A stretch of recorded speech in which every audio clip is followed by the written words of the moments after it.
سپاس و درود به همگی شما. سپاسگزارم. مرسی. Thank you. Thank you so much. Ladies and gentlemen, good afternoon.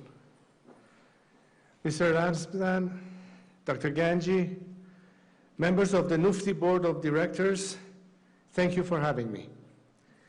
It is a pleasure to be back with all of you and to speak for the first time at the Iran conference. I would like to begin by commending Nufti on the remarkable progress it has made in the past few years. As recently as 5 years ago, the Iran conversation in Washington, D.C. was dominated primarily by the Islamic Republic's nefarious lobby and secondarily by fringe groups. In only a few years, those two well-funded, state-backed interest groups were given a run for their money by an underdog, Nufti. Now, finally, there's a true and honest voice for Iranians in Washington. You should be proud of what you have accomplished, but there's much more to be done. Our challenge today in the fight for Iran's liberation is not only political, but also economic. It is not only about freeing our people from political repression, but also from the shackles of poverty. That is why I am so pleased to speak about the Iran Prosperity Project and the plan for and path to our nation's economic reconstruction. Nearly half a century ago, Khomeini, ever eloquent, defined the Islamic Republic's economic strategy by proclaiming that economics is for donkeys. اقتصاد مال خر است. It was this ignorance and arrogance, beyond his brutality and backwardness, that destroyed the lives of millions of Iranians and cost the world a valuable trading partner, promising market, and reliable creditor. Today, Iran should have been the South Korea of the Middle East, but it has instead become the North Korea of our region. The gross domestic product numbers prove it. In 1977, Iran's real GDP per capita was more than twice that of South Korea. Today, South Korea's is more than 7 times that of Iran's, and devastatingly, Iran's real GDP per capita has never reached its pre-revolution level. As a result of an economic policy determined by those who believe it should be guided by livestock, Iran has missed out on the digital and internet revolutions, the globalization age, and we are in the midst of missing out on the artificial intelligence era. In addition to foregoing such new opportunities, Iran has given up our natural advantages, losing our leading role in the world's energy market. Far from the pivotal supplier of energy we were 50 years ago, Iran is merely a marginal player. A corrupt few have prospered, while a nation has suffered. But there is hope. Indeed, much more than just hope. Unlike Khomeini, I will make no promises of free water, free buses, or free utilities. What I offer instead is a vision informed by ongoing consultations with renowned economists and successful business leaders. It is their expertise and knowledge that has helped me form the principles I believe should brace up our economy in a secular, democratic Iran. First, economic policy must trust citizens to make decisions based on their own interests. Second, the government should create opportunities for all citizens to thrive. Third, policies should empower individuals by fostering personal responsibility and innovation. Fourth, a dynamic economy depends on respecting private property and safeguarding it from interference. Fifth, market mechanisms should guide economic interactions between citizens whenever possible. Sixth, the government must remove barriers and foster conditions for domestic entrepreneurs by ensuring investment security and creating a business-friendly environment. Seventh, controlling inflation requires fiscal discipline and the establishment of an independent central bank. Eighth, barriers to women's participation in the labor market must be eliminated. Ninth, productivity driven by enhancing human capital and adopting technology should fuel economic growth. 10th and finally, Iran must rejoin the global economy and create conditions that attract foreign investment.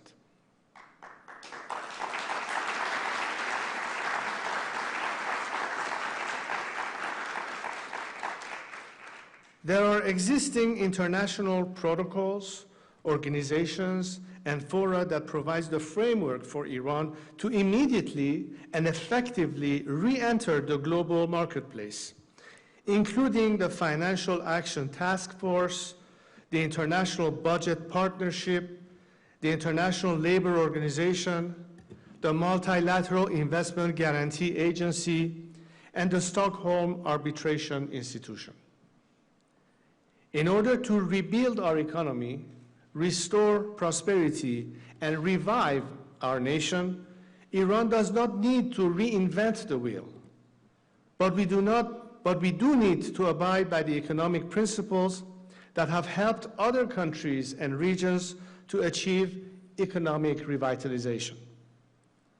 In order to achieve that aim, both our people and basic practicality demands a roadmap for economic recovery and national reconstruction.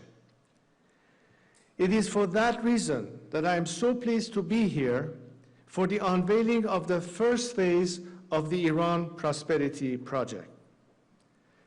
This team of economists and subject matter experts are doing more than talking and philosophizing about Iran's economic woes. They are developing concrete and implementable solutions. As we have just heard, in the first phase of the project, which they have just completed, they have outlined the immediate financial and social stabilization plan for the first 100 days after the collapse of the Islamic Republic. Shortly, they will begin the second phase of the project, focused on the transition period and the necessarily political and legal stabilization, and the third phase focused on long-term economic reconstruction and investment opportunities. As IPP will undoubtedly document in the next phases of its work, Iran is perhaps the world's last significant frontier market. With 85 million extremely well-educated, young, talented people, it is yearning for investment and teeming with opportunity. Around the world and in all sectors, it is Iranians who are running some of today's greatest and most innovative companies. And these are not mere standouts. Iranians in the diaspora consistently rate among the highest educated and highest earning of any group. That natural ability, combined with the drive and desire of today's youth in Iran, who have been deprived of so many opportunities, can propel us to become one of the world's most advanced startup nations. We can turn our universities from centers for indoctrination of our youth and segregation of women into leading global research centers, using the ties of leading Iranian academics in the West with so many other brilliant academics, researchers, and scholars. Our vast nation, from the shores of the Caspian Sea to the meadows of Deilam, to the snow-capped peaks of Sabaland and Sahand in Azerbaijan, to the lush green mountains of Zagros in Kurdistan, to the plains of Baluchistan, to the Arvan River in Khuzestan, to the deserts of Khorasan and Kerman, to the coastal towns and villages of the Persian Gulf, Iran can become a hub for regional and international tourists.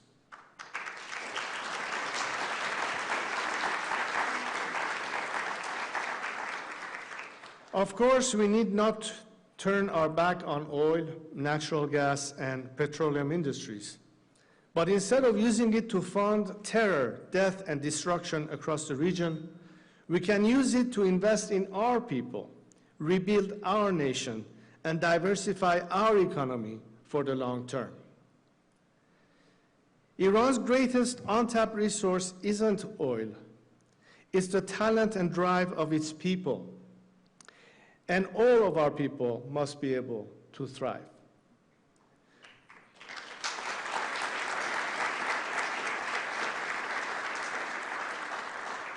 This economic recovery is of special importance for underserved areas of our country, from the Kurdistan province to Sistan and Baluchistan, Khuzestan, Lorestan, and Kermanshah. These provinces and the Iranians who call them home have for 45 years been denied the most fundamental economic opportunities. In a free Iran, that must not stand. Our national wealth and opportunities must serve all Iranians. Furthermore, disasters like the recent coal mine explosion at Tabas that killed at least 50 workers are all too frequent in Iran. Workers risk their lives on a daily basis, and yet they are denied the fundamental and basic dignity that their critical work demands and their efforts have earned. The reforms outlined in this project would prevent such crimes against Iranian workers. The necessity of this economic reconstruction is not just a matter of welfare for our citizens. It is a matter of security for our nation and stability for the region. It has been proven time and time again that governments that cannot provide the framework and opportunities for their citizens to thrive and prosper have been unable to sustain their democracies and their security. The plan being developed by IPP and our path to economic reconstruction are quite literally safeguards for the democracy we are striving to build. This, my friends, is the opportunity the future holds, both for Iranians and for the outside world. But first, the Islamic Republic must go. For in the past 2 decades, Iran has seen no measurable economic growth. This is simply not sustainable. That is why this plan and roadmap are so critical.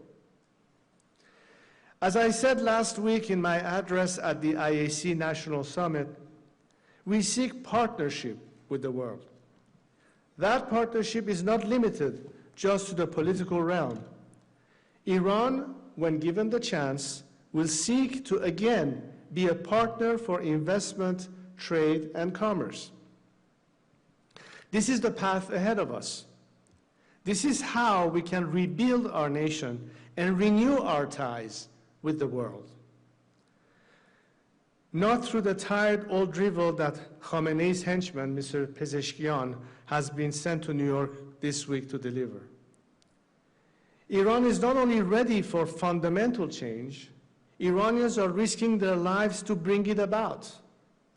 The time will come, and when it does, it will present a historic opportunity and even greater responsibility for the Iranian diaspora.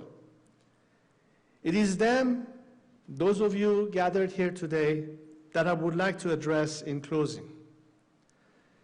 In the aftermath of the Second World War and the Axis powers' destruction of Europe, the United States launched a Marshall Plan to rebuild the continent.